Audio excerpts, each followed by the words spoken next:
Hi అండి, అందరికీ నమస్తే. మన శ్రేష్ఠ టీవీలో భగవద్గీతతో పాటు అనేకమైన సామాజిక కార్యక్రమాలను కూడా అందించే ఉద్దేశంతో ఈరోజు ప్రావిడెంట్ ఫండ్ యాక్ట్ సంబంధించి అందులో ఉన్నటువంటి సెక్షన్స్, ప్రావిజన్స్ సంబంధించిన విషయాలను మన ముందు చర్చించడానికి retired assistant PF commissioner Shri BVSS Prasad garu మన స్టూడియోకి వచ్చి ఉన్నారు. వారిని అడిగి ఈ ప్రావిడెంట్ ఫండ్ యాక్ట్ సంబంధించి సామాజిక భద్రత గురించి భారత ప్రభుత్వం నిర్వహించే వివిధ స్కీముల గురించి క్లుప్తంగా వివరిస్తారు. సార్, మీరు భవిష్య నిధి సంస్థలో ఎప్పుడు చేరారు? మీ సర్వీస్కి సంబంధించిన కొన్ని విషయాల్ని మా ప్రేక్షకులకి తెలియజేయండి. నా పేరు బివిఎస్ఎస్ ప్రసాద్. నేను ఎంప్లాయీస్ ప్రావిడెంట్ ఫండ్ ఆర్గనైజేషన్లో 29/12/73 జాయిన్ అయ్యాను. తర్వాత ప్రమోషన్లు తీసుకుంటూ అసిస్టెంట్ కమిషనర్ దాకా రీచ్ అయ్యి 2008 ఏప్రిల్లో నాకు వ్యక్తిగత కారణాల వల్ల వాలంటీర్ రిటైర్మెంట్ తీసుకున్నాను. రిటైర్మెంట్ తీసుకున్న తర్వాత నేను ఇప్పుడు అడ్వకేట్గా ప్రాక్టీస్ చేస్తున్నాను. సార్, సామాజిక భద్రత అంటే ఏంటి? సామాజిక భద్రత అంటే కుటుంబంలో సంపాదిస్తున్నటువంటి ఒక వ్యక్తి కొన్ని కారణాల వల్ల సంపాదించలేని పరిస్థితి వస్తుంది. ఆ పరిస్థితిలో ఆ పర్టిక్యులర్ వ్యక్తికి కానీ వ్యక్తులకు కానీ ప్రభుత్వం కల్పించే భద్రతని సామాజిక భద్రత అంటారు. ఇది చాలా దేశాల్లో కూడా ఉంది.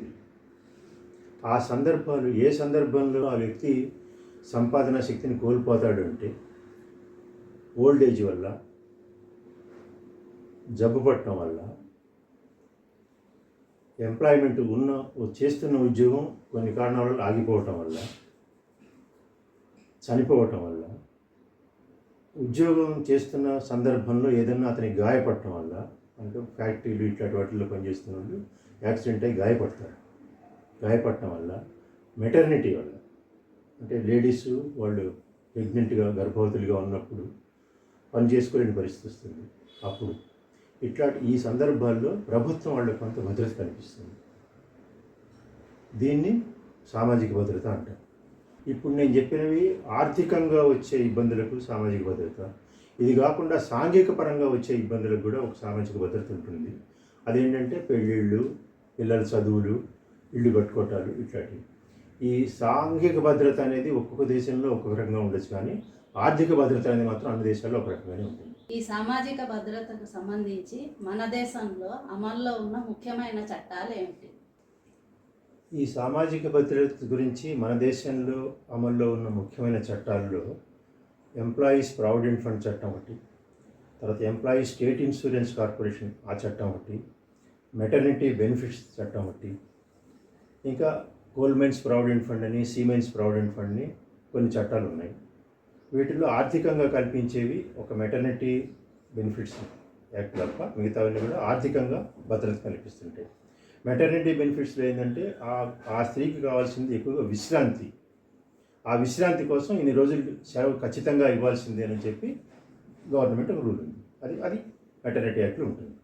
ఈఎస్ఐ చట్టం కింద ఉన్న ప్రయోజనాల్లో ముఖ్యంగా అందులో పనిచేస్తున్నటువంటి ఒక కార్మికుడు గాయపడ్డప్పుడు కానీ, జబ్బు పడ్డప్పుడు కానీ ఖచ్చితంగా లీవ్ ఇవ్వాలని, ఆ లీవ్ పీరియడ్లో కొంత కాంపెన్సేషన్ డబ్బు కూడా ఇవ్వాలని ఈఎస్ఐ చట్టం చెప్తుంది. ఈ విధంగా ప్రావిడెంట్ ఫండ్ చట్టం లాగానే కోల్ మైన్స్ ప్రావిడెంట్ ఫండ్ చట్టం అని, సీమెన్స్ ప్రావిడెంట్ ఫండ్ చట్టం అని కూడా ఉన్నాయి. అవి కోల్ మైన్స్ ప్రావిడెంట్ ఫండ్ చట్టం అంటే కోల్ మైన్స్లో పనిచేసే కార్మికులకు వర్తిస్తుంది. సీమెన్స్ ప్రావిడెంట్ ఫండ్ అంటే ఈ షిప్పుల మీద వాటి మీద వెళ్ళే కార్మికులకు వర్తిస్తుంది. సార్, ఇందాక సామాజిక భద్రత గురించి చెప్తూ ప్రావిడెంట్ ఫండ్ విషయం చెప్పారు కదా, అయితే ఈ సామాజిక భద్రతకి సంబంధించి ప్రావిడెంట్ ఫండ్ చట్టంలో ఏ అంశాలు ఉన్నాయి? ఈ ప్రావిడెంట్ ఫండ్ చట్టంలో ఒక మెటర్నిటీ బెనిఫిట్స్ తప్ప మిగతా అన్ని బెనిఫిట్స్ కూడా పొందుపరచబడ్డాయి. అవి ఏంటంటే వృద్ధాప్యలో మనిషి ఎర్నింగ్ కెపాసిటీ లేనప్పుడు అతనికి ఈ చెల్లించబడిన ప్రావిడెంట్ ఫండ్ని వడ్డీతో సహా చెల్లించడం జరుగుతుంది. అది కాక పెన్షన్, నెల పెన్షన్ కూడా అతని జీతాన్ని బట్టి, అతని బేసిక్ని బట్టి ఒక ఫార్ములా ప్రకారం నిర్ణయించబడుతుంది. ఆ పెన్షను అతని జీవితాంతం రావటం కాకుండా తర్వాత అతని భార్యకు కూడా జీవితాంతం వస్తుంది. ఇంకా ఎవరన్నా పిల్లలు 25 సంవత్సరాల వరకు ఉన్నవాళ్ళు ఉంటే 20 సంవత్సరాల వరకు ఆ పిల్లలకు కూడా ఈ పెన్షన్ వర్తిస్తుంది. ఇంతే కాకుండా ఎవరైనా కార్మికుడు చనిపోయిన సందర్భంలో అతనికి ఉన్న ప్రావిడెంట్ ఫండ్ యొక్క బ్యాలెన్స్ని బట్టి ఇన్సూరెన్స్ స్కీమ్ కింద కొంత అమౌంట్ చెల్లించడం జరుగుతుంది అతని కుటుంబ సభ్యులకి. ఈ మొత్తం బెనిఫిట్స్ కూడా 3 స్కీముల కింద విభజించబడి ఉన్నాయి. ఒకటి ప్రావిడెంట్ ఫండ్ స్కీమ్ 1952, రెండోది ఎంప్లాయీస్ పెన్షన్ స్కీమ్ 1995, ఇంకోటి employees deposit linked insurance scheme. ఈ ప్రావిడెంట్ ఫండ్ చట్టంలో అన్ఎంప్లాయ్మెంట్, ఎంప్లాయ్మెంట్ ఇంజరీ, సిక్నెస్, డిజబిలిటీకి సంబంధించిన అంశాలు ఉన్నాయా? ఈ చట్టంలో డిజబిలిటీకి సంబంధించిన వరకు ఎవరైనా కార్మికుడు అంగవైకల్యం జరగటం కానీ అట్లాంటివి జరిగినప్పుడు, సంపాదించే శక్తి కోల్పోయినప్పుడు అతనికి జీవితాంతం పెన్షన్ ఇచ్చే ప్రొవిజను ఈ పెన్షన్ స్కీమ్లో ఉంది. తర్వాత మిగతావి మీరు చెప్పినటువంటి అన్ఎంప్లాయ్మెంట్, ఎంప్లాయ్మెంట్ ఇంజురీ, సిక్నెస్, వీటికి డైరెక్ట్గా ఈ చట్టంలో బెనిఫిట్స్ లేకపోయినా కూడా లోన్ల రూపంలో పారాగ్రాఫ్ 68లో వీటికి సంబంధించిన ప్రొవిజన్స్ ఉన్నాయి. ఈ ప్రావిడెంట్ ఫండ్ చట్టంలో మిగతా బెనిఫిట్స్, మిగతా ప్రయోజనాలంటే ఎంప్లాయ్మెంట్ ఇంజురీ, అన్ఎంప్లాయ్మెంట్, సిక్నెస్కి సంబంధించి అడ్వాన్స్డ్ రూపంలో పొందుపరచబడి ఉన్నాయి. సార్, ఈ ప్రావిడెంట్ ఫండ్ చట్టంలో ప్రయోజనాలు ఎవరెవరికి వర్తిస్తాయి? 20 మంది కానీ అంతకంటే ఎక్కువగానే ఉన్న ప్రతి సంస్థ, కర్మాగారాలకు ఈ చట్టం వర్తిస్తుంది. అందులో ఉండేటటువంటి కార్మికులు కానీ ఉద్యోగులు కానీ ఎవరి జీతం అయితే 15,000 అంతకన్నా తక్కువ ఉంటుందో వాళ్ళకి ఇది కంపల్సరీగా వర్తిస్తుంది. 15,000 కన్నా ఎక్కువ ఉన్నవాళ్ళు వాలంటరీగా వాళ్ళ యజమాని ఆయన కూడా ఇష్టపడితే వాళ్ళు కూడా ప్రావిడెంట్ ఫండ్ చెల్లించుకోవచ్చు. ఈ ప్రావిడెంట్ ఫండ్ ఖాతాలో నిల్వ ఉన్న సభ్యుడి సొమ్ముకి ఏ రకమైన భద్రతని కల్పించడం జరిగింది? సభ్యుడి ఖాతాలో ఉన్న సొమ్ముని అతను పని మానేసినప్పుడు కానీ, లేదా యజమాని అతన్ని తొలగించినప్పుడు కానీ, లేదా అతను చనిపోయిన సందర్భంలో అతని కుటుంబ సభ్యులకు తప్ప వేరే ఎవరికీ చెల్లించడం జరగదు. సభ్యుడు తన సొంత విషయాల్లో చేసిన అప్పులకు ఏ కోర్టు ద్వారా, ఏ న్యాయస్థానాల ద్వారా కూడా దీన్ని జప్తు చేయడం జరగదు. ఇట్లా జరగకుండా సెక్షన్ 10 అనేది దీనికి రక్షణ కల్పిస్తుంది. యజమానులు ప్రావిడెంట్ ఫండ్ చెల్లించని సందర్భంలో చట్టపరంగా ఏమైనా చర్యలు తీసుకోవడం జరుగుతుందా? యజమానులు ప్రావిడెంట్ ఫండ్ చెల్లించిన సందర్భంలో ఆ సంస్థ యొక్క ఉద్యోగులు సమీప ప్రావిడెంట్ ఫండ్ కమిషన్ వారికి కంప్లైంట్ ఇవ్వవచ్చును. ఆ తర్వాత డిపార్ట్మెంట్ వారు ఇన్స్పెక్టర్ ద్వారా తగిన చర్యలు తీసుకుంటారు. ఒకవేళ కంప్లైంట్ ఇవ్వకపోయినా కూడా డిపార్ట్మెంట్లో దీన్ని కంటిన్యూస్గా దీన్ని అబ్జర్వ్ చేయడం జరుగుతూ ఉంటుంది. ఆ అబ్జర్వేషన్ ప్రకారం ఎక్కడ డిఫాల్ట్ ఉన్నప్పటికీ కూడా దాని మీద ఆటోమేటిక్గా డిపార్ట్మెంట్ వారు చర్యలు తీసుకుంటారు. ఒకవేళ ఉద్యోగులు పనిచేసే సంస్థ దివాలా తీస్తే ఆ సొమ్మును ఎలా రాబడతారు?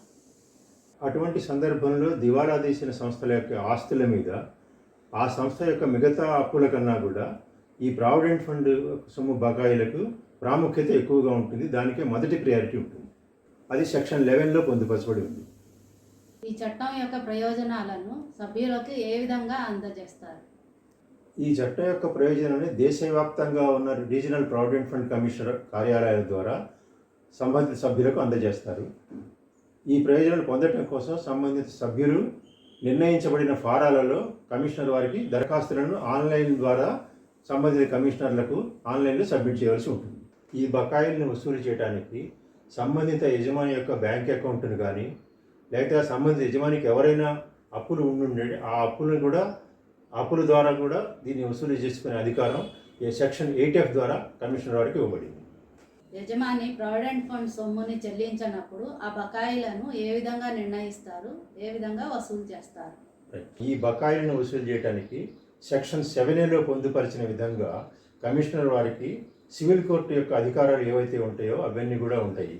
దాని ప్రకారంగా ఆ యజమాని యొక్క రికార్డుని ఆఫీస్కి తెప్పించుకొని సంబంధిత ఇన్స్పెక్టర్ ద్వారా ఆ డ్యూస్ని క్యాలిక్యులేట్ చేసి ఆ ఎంక్వైరీని దాన్ని నిర్ణయించడం జరుగుతుంది. ఇంతేకాకుండా ఈ సెక్షన్ కింద ఆ సంస్థకు ప్రావిడెంట్ ఫండ్ చట్టం వర్తిస్తుందా లేదా అనే విషయం కూడా ఈ సెక్షన్లోనే డిసైడ్ చేయడానికి, నిర్ణయించడానికి కమిషనర్కి అధికారం ఉంది. ఈ సొమ్ము రాబట్టుకోవడానికి ఆ 7A ఇచ్చిన ఆర్డర్లో ఒక కొంత సమయం ఇవ్వటం జరుగుతుంది. ఆ సమయం లోపల కనుక యజమాని ఆ సొమ్మును చెల్లించకపోయినట్టయితే సెక్షన్ 8లో పొందుపరిచిన విధంగా ఆ సంస్థ యొక్క ఆస్తులను జప్తు చేయవచ్చు. ఆస్తులనగా స్థిర చర ఆస్తులు రెండింటిని కూడా జప్తు చేసి దాన్ని వేలం వేసి సొమ్ము రాబట్టుకునే అధికారం కమిషనర్ వారికి ఉంటుంది. ఇట్లా కూడా లేకపోతే ఆ సంస్థకు ఒక రిసీవర్ని అపాయింట్ చేసి ఆ రిసీవర్ ద్వారా బిజినెస్ నడుపుతూ ప్రావిడెంట్ ఫండ్ వసూలు చేసుకునే అధికారం ఉంటుంది. ఇదే కాకుండా ఆ యజమానిని అరెస్ట్ చేసి జైలుకి పంపించే అధికారం కూడా కమిషనర్ వారికి ఉంటుంది. ఈ బకాయిలు వసూలు చేసుకోవడానికి కమిషనర్ వారు బ్యాంక్ అకౌంట్స్ను ప్రొహిబిటరీ ఆర్డర్ ద్వారా ఇచ్చి వసూలు చేసుకోవడానికి కానీ, లేదా ఆ యజమాని యొక్క డెటార్స్ కూడా ప్రొహిబిటరీ ఆర్డర్ ఇచ్చి వసూలు చేసుకునే అధికారం సెక్షన్ 8F ద్వారా ఇవ్వబడింది. సార్, మీ అమూల్యమైన సమయాన్ని మాకు కేటాయించి మా సందేహాలను నివృత్తి చేసినందుకు మా తరఫున, మా శ్రేష్ఠ టీవీ ప్రేక్షకుల తరఫున మీకు ధన్యవాదాలు. దయచేసి మా శ్రేష్ఠ టీవీని లైక్ చేయండి, సబ్స్క్రైబ్ చేయండి, షేర్ చేయండి.